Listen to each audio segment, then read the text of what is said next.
But before you think that the developers are trying to be shady and sell more boosts, wait, I mean tokens. God darn it, I mean server transfers. The developers have actively stated that they are looking into long-term solutions, and in their words, large-scale solutions. Which again is a testament that they are very serious about the future of this game, and that makes me so happy as someone who's spent a decade here. Yoshi P, who is the producer and director of Final Fantasy XIV, which I need to specify because I know a lot of newer players may not be super familiar yet. Yoshi P is the producer and director of Final Fantasy XIV, and he just issued a brand new letter to the community that once again proves that the Final Fantasy XIV developers really are that Final Fantasy XIV advantage and a blessing. So let's get into these details here. First off, in the letter he begins with thanking all of the players of 14 for the support, including newer players. Unfortunately though, that this caused NA and EU data centers to be maxed out, which led to a lot of queues and a lot of waiting time for some people. I know me personally being on Gilgamesh, which is the best server, no bias.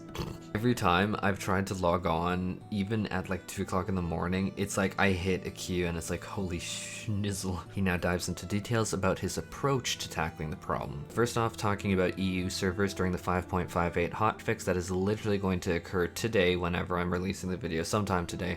They are diving into the operating system settings to expand the capacity of those servers.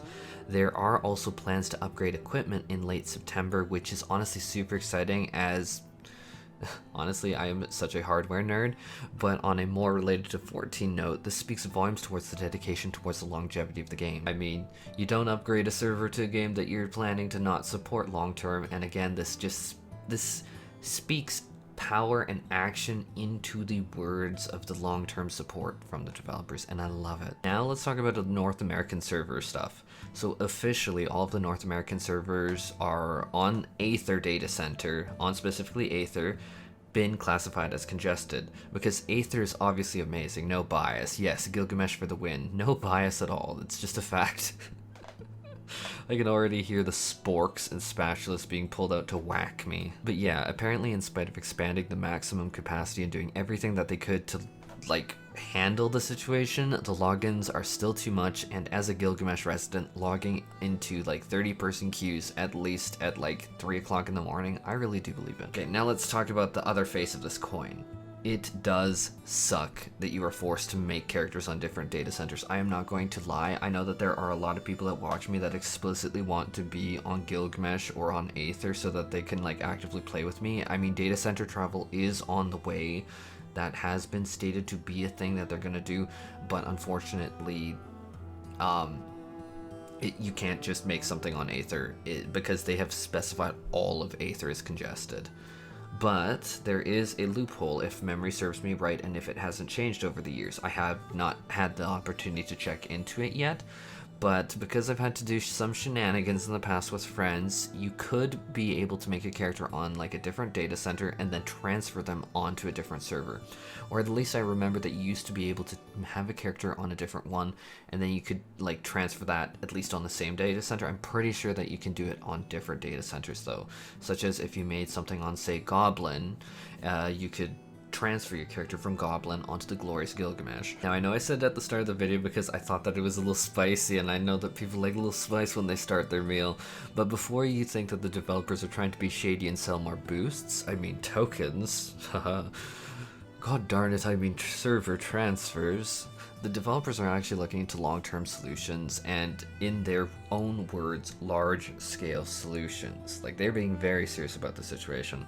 They have addressed this directly in another recent letter, but reference again that the problem with simply getting large-scale expansions is that there is a global shortage and increased demand for semiconductors, and getting the equipment is difficult. As someone who is still on like a 6 or 7-year-old GPU, waiting to get a new one desperately, I can't get a GPU. Like, I'm trying everything because I need it for streaming, but it's just like, holy crap, is this hashtag relatable not being able to get equipment. Further than that, and way more important, is that cases of, you know, I can't even say it during a video, I don't even think, because I think that it's classified as like something you can't say, so I'm just gonna avoid it, but you know the cases have been increasing in Japan, and on-site implementations have just become significantly more difficult, and travel has become extremely more difficult, which is why that on-site implementations, yeah, it's a problem. But Yoshi P, however, did assure us that they have every intention to implement whatever solutions that they can in the meantime. Again, just to reiterate, the temporary solutions like classifying all Aether worlds are just meant to be like a temporary measure, not like a long-term fix. So reading this letter is that my main takeaways are that the developers are keeping their finger on the pulse of the game very attentively. As someone who's been here for a decade, I knew this. We all knew this from A Realm Reborn and the revamps and all of this time and dedication. Like, we are not surprised by them keeping their finger on the pulse, and that ultimately beyond lip service that they are actually going and trying to implement whatever solutions that they can.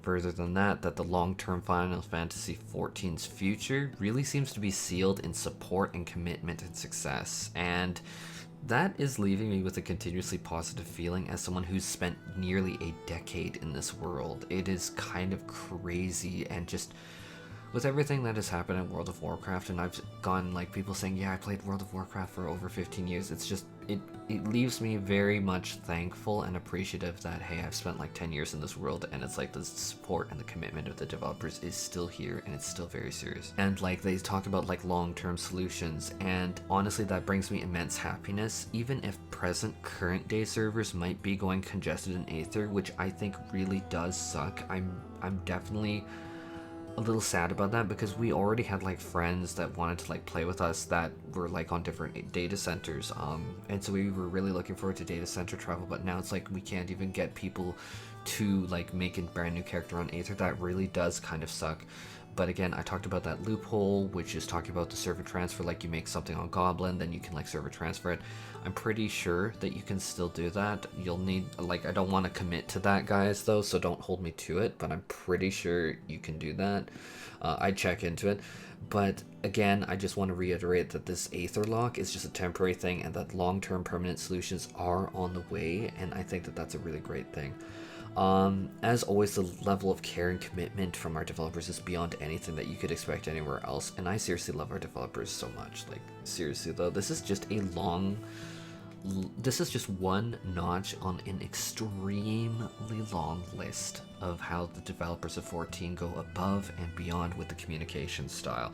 Like, we have them talking directly about equipment, semiconductors, we have them talking very candidly about the world scale and what is all going on across the world, and this level of communication, I can say as someone who's played many games, single player games, online games, like I've gamed my entire life basically. It's like this level of communication and commitment is so rare, and I am so thankful for it. Like, I seriously love our developers so much, like I seriously do. Anyhow, that is all for this video. Take care everyone, and I really do hope that you have an amazing day, and take care.